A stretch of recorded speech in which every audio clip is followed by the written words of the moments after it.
I'm Sums, I'm Lovebug. and this webisode is going to be a lot more serious, I'd say. I mean, there's still going to be a little bit of laughing, but we're going to kind of take it down a notch, and this time we're going to talk about bullying. It's become a real severe issue in America, and it's happened to both of us, and so we're going to start with her story. Okay, I've been bullied my entire life. Like, there's not a moment in my life where I haven't been bullied. I guess I've been bullied by, like, just kids around the neighborhood, but it didn't get really bad until I was maybe 5 or 6. And there was a girl down the street, and she just bullied the crap out of me. You know, I was so nice to her. I'd give her stuff, like stuffed animals, things that were valuable to me at age 5. Those things were valuable, and I'd give them to her just like, oh, here, have this. And, you know, she'd put out my porch the next day on fire. That's not okay to do to a 5-year-old.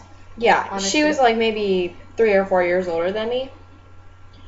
And I just come home crying. My dad would be like in the garage at night I never really knew what he was doing. And he'd get so mad. He'd go down there and doctor her, and she'd just completely deny everything. And she acted so innocent, and it just broke my heart. I was not even in school. In kindergarten, I didn't really... Huh? Get to recent years. This is going to be really long. Okay. In kindergarten, the little kids thought I was a freak because I'd go around pretending I was a spy agent. You know, talk about Invader Zim. It's been a lifelong thing with me. The obsession with Gurr. Oh. Gurr's mine. I was a little freak that went around not the neighborhood, the playground, and nobody really liked me. I didn't have any friends. You know, in first grade might have been one of my better years, but I couldn't really, like, write as well as the other kids. Well, I could read hell a lot better than they could. I couldn't really, like, write letters as cleanly as the other kids, so they'd really get, like... I've never seen a little kid get as pissed off as it did that year. I did not write an E right, and it did not work. In second grade, the little girls would call me fat and stuff. Just because you were differently built. You got that off my Facebook steps. No, because you told me that in person. No, it was on my Facebook steps. You told me that in person. Yeah, I've always been, like, a better built person. So when I was little, I still fit into my second grade clothes. Yeah. In third grade, it was the same thing. People left me out of everything. The teachers never liked me, ever. Not many people do. Okay, in fourth grade, I was once again the freak girl because I really liked a book series. I was always reading. I was a bookworm, basically. In fifth grade, it was the same thing. In sixth grade was when it got really, really bad. There was this girl, and she was a really good friend of mine at first, and she'd get mad at me for no reason. And she'd go around tripping me in choir so that I'd bang my head into the piano. It hurt. She was always mad at me. She was always making me feel like I didn't deserve to live. And it was really depressing. You know, I wasn't always an attractive person. I'm really still not. Like, I don't load on all this makeup to look decent. I was not an attractive child at all. Up until maybe, like, mid-7th grade. You know, and then, like, we went to guidance counselors, nothing was helping. We went to the principal, and the principal yelled at me for no reason. Like I said, teachers don't like me. You know, crap went down. In 7th grade, I was labeled emo and everything, and things just didn't go right. In 8th grade, same thing happened, so I just dropped out, and now I'm homeschooled. And it's still going on. I was talking to her ex-boyfriend today. We were talking about one of my ELA teachers, and I'm like, oh, she doesn't like me. And he's like, oh, Gwen, honestly, who does? I was so pissed at him for that.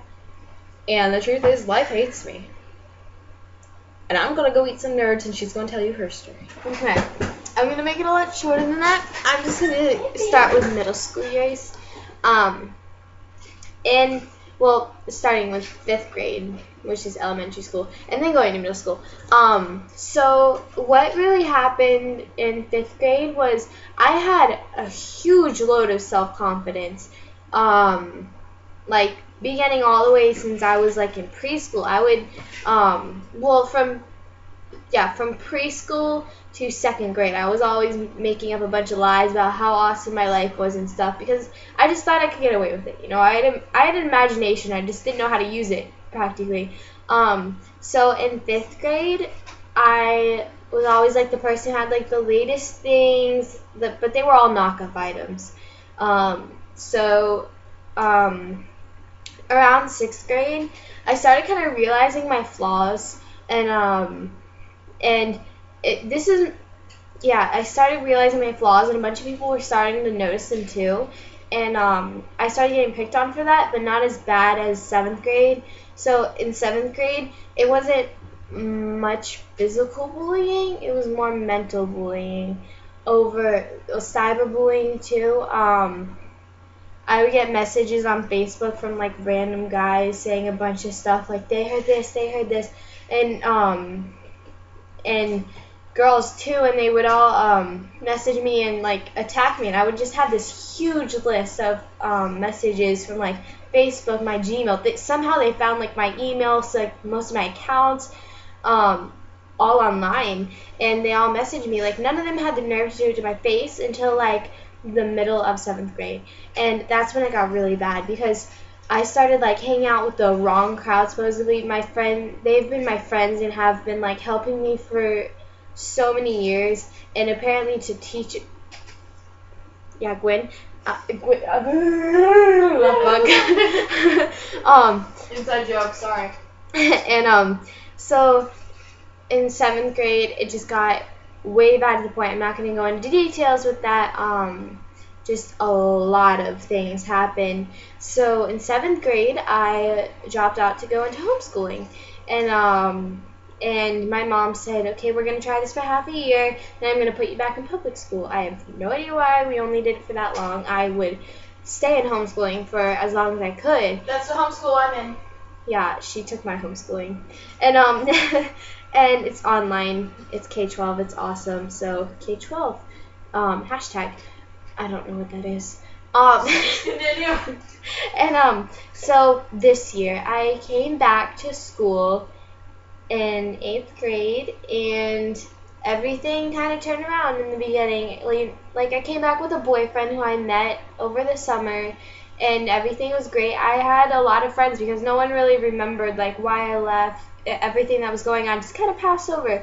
And so here comes so many people developed so many problems over each other, and I'm friends with all different sides, and I'm the one in the middle of it kind of getting attacked for it. She left, so she has no idea what I'm talking about with this. It's all like a bunch of different stuff, but they're all getting on me about it now, so that's basically my whole bullying story. And it was never really physical. It's all cyber, and I hate the fact that cyberbullying has become such a big issue. I mean, like they have that movie Cyberbully on ABC Family with Lily from Hannah Montana, and that movie made me cry. It was really relatable actually. But I'm gonna go ahead and wrap this up because it's getting close to like 10 minutes, which is freakishly long. So we're gonna say bye with a serious goodbye. I just want to say to anybody that's being bullied, stay strong. Don't get into self-harm. Don't get into drugs because that's just going to egg people on. You have to stay true to yourself, and you can't forget who you are. Yeah, exactly. I made that mistake. Don't follow me. Yeah, so did I. And it's still happening, actually. Yeah. Not the drugs part. Not the drugs part. No, we don't have drugs. Yeah, we never have. But, so we're going to say bye. So, bye. Bye.